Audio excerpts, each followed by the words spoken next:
Story 1. The hospital haunting. A nurse working the night shift at a small, rural hospital often heard tales of the ghost of a former patient who died tragically in the building. She dismissed the stories until one quiet night. As she made her rounds, she heard soft crying coming from an empty room. When she entered, she saw the ghostly figure of a young woman in a hospital gown, tears streaming down her face. The figure looked up and whispered, "Help me." The nurse blinked, and the figure vanished. She ran out, only to hear the crying follow her through the halls. For the rest of her shift, she felt a cold presence watching her. The next day, she learned that the room had once belonged to a patient who had died under mysterious circumstances. She never worked a night shift again.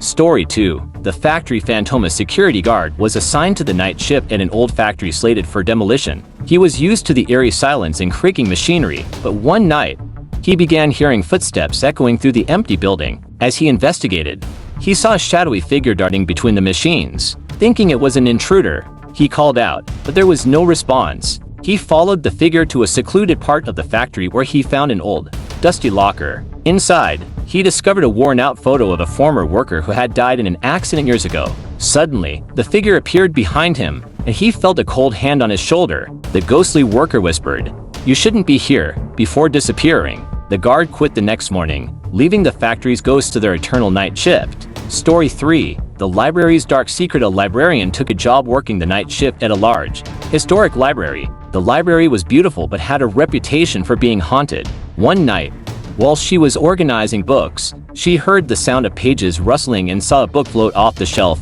and drop to the floor. She picked it up and noticed it was an old diary. As she opened it, she felt a chill and the lights flickered. The diary belonged to a librarian who had died mysteriously many years ago. Suddenly, she saw the ghostly figure of the former librarian standing in the corner, her eyes hollow and filled with sorrow. "Leave this place," the ghost whispered before vanishing. Terrified, she ran out of the library and never returned, leaving the diary and its dark secrets behind.